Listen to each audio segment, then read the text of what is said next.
Nagsimula ang pelikula habang naglalakad sa basement na parking lot ang isang babae. Nang makapasok sa kanyang kotse at paandorin ay ayaw o umandar. Sa kanyang harapan ay may tatlong kalalakihan na nakamaskara. Takot na takot ang babae na nagkulong sa sasakyan. Walang ano-ano'y binasag ng mga eto ang salamin ng sasakyan at pilit hinila palabas ang babae.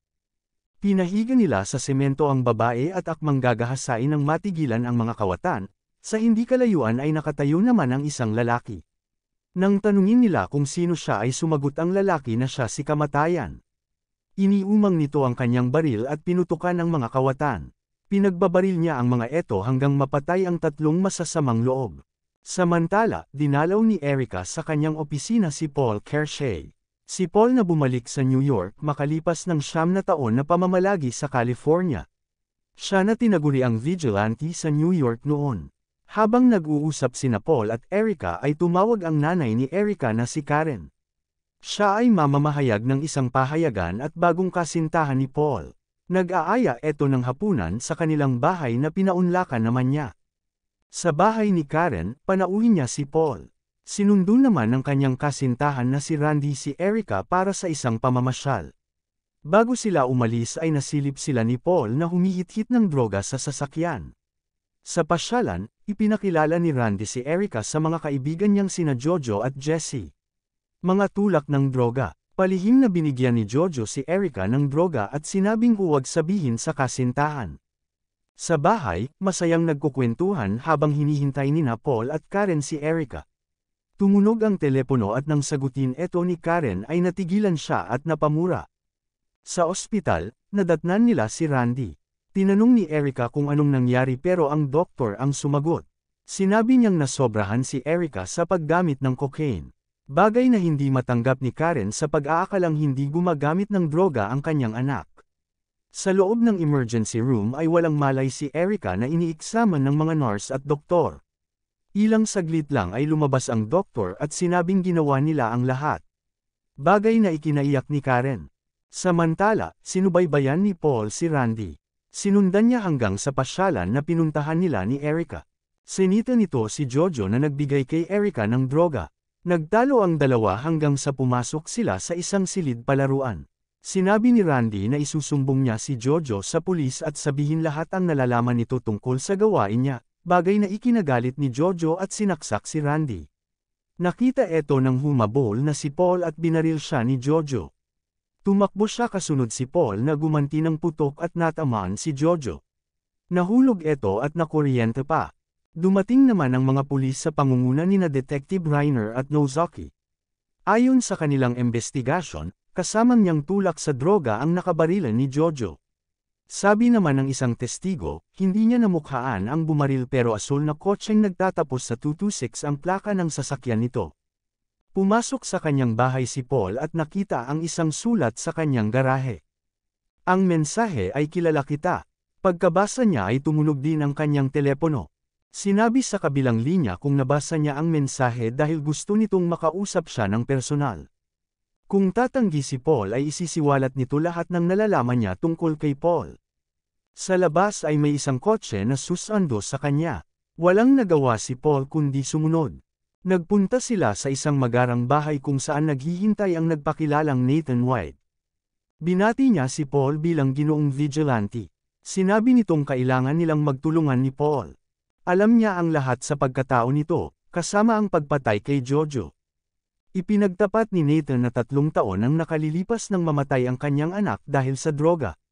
Labis niya itong dinamdam kaya gusto niyang malipol ang lahat ng mga tulak. Ipinakita nito ang listahan ng mga nakalap niyang pangalan ng mga tulak at mga pinuno nila. Sinabi din niyang bibigyan niya ng pera at armas si Paul. Nagmakaawa itong kailangan mawala lahat ang may kinalaman sa droga bago marami pang inosente ang madadamay. Sumagot si Paul na pag-iisipan niya. Sinisisi ni Karen ang kanyang sarili sa pagsasabing hindi niya napangalagaan si Erica. Pinalakas naman ni Paul ang loob niya na ang droga ang may kasalanan nito. Alam niya ang sinasabi niya dahil naranasan niya ang mamatayan dahil sa droga. Iminungkahi niya bilang isang mamamahayag ay pagtuunan nito ang droga. Ito ang kanyang talakayin sa kanyang pagsusulat. Sa morgue kung saan pumunta si Karen ay nakita niyang puro kabataan ang mga biktima. Sa tanawing eto, lalong nagpasidhi sa kanyang damdamin na talakayin ang tungkol sa droga. Pumunta siya sa lansangan at nakita si Jesse, sinabi niyang impormasyon tungkol sa droga at hindi droga ang kailangan niya. Pinatos naman ng tulak kapalit ng malaking halaga. Bumalik naman si Paul sa bahay ni Nathan, sinabi ni Nathan na huling punta niya iyon sa bahay at sa telepono na sila mag-usap sa susunod. Sinabi din nito na dalawang grupo ang may hawak ng droga sa lugar.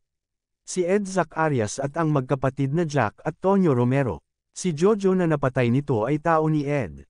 Ibinigay niya ang listahan ng mga tulak kay Paul kasama na kung saan kukuha ng armas at perang gagamitin. Samantala, sinabi ni Detective Nozaki kay Reiner na ang bala na pumatay kay Jojo ay tugma sa balang pumatay sa mga kawatan sa parking lot. Ibig sabihin, bumalik ang vigilante. Ipinakita din niya ang ulat tungkol sa plaka ng sasakyan ay lumabas ang pangalang Paul Kershaw. Pinuntahan nila sa opisina si Paul at nagtanong ng walang katuturang tanong bago umalis. Nagdiwang ng kaarawan si Ed Zacarias. Dumating din bilang panauhin niya sina Jack at Tonyo Romero. Nandoon din si Paul na nagbalat kayong serbidora. Habang nag-uusap ang mga pinunong tulak ay may tumawag kay Ed. Sinabi sa kabilang linya na may traidor sa kanila. Kumilos naman si Paul at pinalagyan ng mga recorder ang telepono sa bahay ni Ed. Wala siyang kamalay-malay na parating sa loob sina Ed at mga tauhan nito. Papasok na sina Ed nang makita niya, sa kabiglaan ay nagtago si Paul sa kubeta. Habang nag-uusap ang mga tulak ay dumating si Vincent. Nagkumustaan lang sila ni Romero saka nag-ulat kay Ed. Ngumiti lang ito bago biglang inundayan ng saksak ni Ed. Ito pala ang itinawag na traidor kanina lang. Nakita ito ni Paul na nakasilip mula sa kubeta. Nakaramdam silang may ibang tao sa loob kaya binuksan ang kubeta at nandoon nga si Paul. Sinabihan nila siyang tutulong sa pagtago sa bangkay at tumahimik lang kapalit ng malaking pera. Habang binubuhat nila si Vincent ay naramdaman ni Paul na gusto din siyang patayin. Nang mailabas nila ang bangkay, inunahan ni Paul na itinumba ang naatasang papatay sa kanya sa katumakas. Sunod na pinuntirya ni Paul ang mga kanang kamay ni Ed na sina Danny. Pumasok siya sa bar kung saan umiinom sina Danny. Nagpanggap siyang ahente ng alak na may bomba sa loob. Binigyan niya ang grupo na nagpasabog sa kanila. Pinasok din ni Paul ang lungga ng kanang kamay ni Romero at pinagbabato niya ng droga saka pinagbabaril ang mga eto. Nang nalaman ay galit na galit si Tonyo Romero. Pinaghihinalaan niya si Ed Zacarias na siyang may gawa nito. Sa kabilang panig, galit na din si Ed Zacarias at pinagbibintangan ang mga Romero na nagsisimula ng digmaan. Akala niya ay umaagaw sila ng teritoryo. Naalarma naman ang mga pulis sa patayan kaya nawala sa isip nilang gawain ito ng vigilante. Pinasubaybayan nila si Steve na tauhan din ni Romero. Hindi sila nagkamali at ito ang isusunod ni Paul. Naghahandang lalabas para manood ng sine sina Steve, kasama ang asawa niya.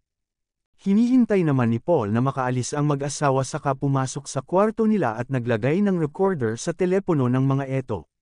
Sa labas ay nakita ng mga detective sina Steve na lumabas. Ipinaalala ng asawa ni Steve ang kanilang tiket na nakalimutan pala ng lalaki. Nagtaka ang mga pulis nang bumalik si Steve sa loob. Walang kamalay-malay si Paul na pabalik si Steve. Nang papasok siya sa kanilang silid ay nakaramdam ito na may ibang tao sa loob. Lumabas si Paul at nagpambuno ang dalawa hanggang sa mahulog si Steve sa gusali at bumagsak sa mismong sasakyan nito. Ikinaalerto naman ng mga pulis at pumasok si Detective Reiner sa loob. Pasimpleng lumabas si Paul at nakita ni Detective Nozaki na sumakay ito ng kotseng 226 ang plaka. Sunod na pinasok ni Paul ang pagawaan kung saan pinapalusot nila ang mga droga sa paglalagay ng mga eto sa tiyan ng isda. Malaking bagsakan eto ng droga ni Ed Zacarias. Pinagbabaril ni Paul ang mga namamahala dito at sa pamamagitan ng dinamita, pinasabog niya eto. Nakumpirma naman ni Detective Nozaki na si Paul nga ang salarin, kanya etong iniulat kay Ed Zacarias na hindi sina Romero ang kalaban. Isa pala etong tiwaling pulis. Inutusan siya ni Ed na patayin kung sino man iyon. Sa opisina niya, dumating si Nozaki at ikinagulat ni Paul na tao pala siya ni Ed Zacarias. Akmang babarilan siya ng pulis pero naunahan niya ito. Noong napatay si Nozaki, alam ni Ed na si Paul ang may gawa nito. Tinawagan nito ang mga Romero para ayusin ang kanilang hidwaan.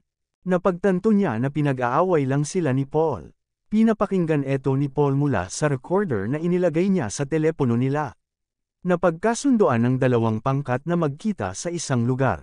Sa lugar na napag-usapan, nandoon din si Paul na nakamasid. Habang nag-uusap sina Ed at Tonyo, binaril ni Paul si Tonyo at nagkapalitan ng putok ang magkabilang panig.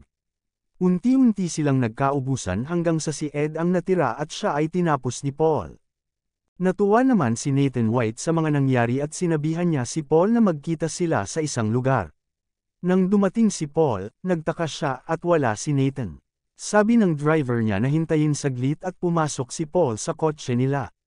Lalong nagtaka si Paul nang makitang umalis sakay ng ibang kotse ang driver. Hindi niya mabuksan ang kotse kaya binaril nito ang bintana at lumabas. Hindi pa gaanong nakalalayo nang bigla etong sumabog. Galit na sumugod si Paul sa bahay ni Nathan. Sa bahay ni Nathan, nalaman niyang iba ang Nathan White na nakatira doon. Sinabi niyang nasa Europe siya ng 3 buwan. Napagtanto ni Paul na pinaglaruan siya nang nagpanggap na Nathan White na kausap niya ilang araw ang nakalilipas. Nang malamang buhay pa si Paul, ipinadukot ni Ferrari alias Nathan White si Karen. Si Ferrari pala ay ikatlong pinuno ng mga tulak. Kinasangkapan nito si Paul para pag-awayin ang grupo ni Ed Zacarias at mga Romero. Sa ganitong paraan, kapag nagkaubusan ang mga kalaban nito sa negosyo, masusolo niya ang distribusyon ng mga droga sa lugar. Umuwi si Paul at sa kanyang bahay, tinutukan siya ni Reiner ng baril. Sinabi nitong pinatay ni Paul ang kasama niyang si Nozaki. Ipinagtapat ni Paul na maruming pulis si Nozaki. Tao eto ni Zacarias na inutusang papatay sa kanya kaya inunahan niya. Tumunog ang telepono at mula sa telephone recorder ay nalaman ng dalawa na hawak ni Ferrari si Karen. Sinabihan siyang makipagkita sa isang lugar. Nakatutok man ang baril ni Reiner ay kunwari sinagot pa rin ni Paul ang telepono na siyang ipinangpalo niya kay Reiner sa kasinuntok upang mawalan ng malay. Kumuha ng mga armas si Paul at sumugod sa lugar na sinabi ni Ferrari. Sa isang paradahan sila nagkita. Nang lumapit ang sasakyan ni Paul ay tinambangan ito ng mga tauhan ni Ferrari. Tinadtad nila ng bala. Nang tignan nila sa loob ay wala si Paul. Nasa di kalayuan na gumanti ng putok at pinasabog ang mga tauhan ni Ferrari. Tumakbo sina Ferrari at kinuha si Karen bilang panangga niya. Unti-unting inubos ni Paul ang mga tauhan ni Ferrari. Nagkagulo ang palaruan kung saan nagpapalitan ng putok sina Paul at mga tauhan ni Ferrari. Napatay ni Ferrari si Karen, sa galit ay pinasabog ni Paul si Ferrari. Nagtapos ang pelikula nang dumating si Reiner at muling pinapasuko si Paul pero hindi nito pinapakinggan at tuloy-tuloy na lumayo.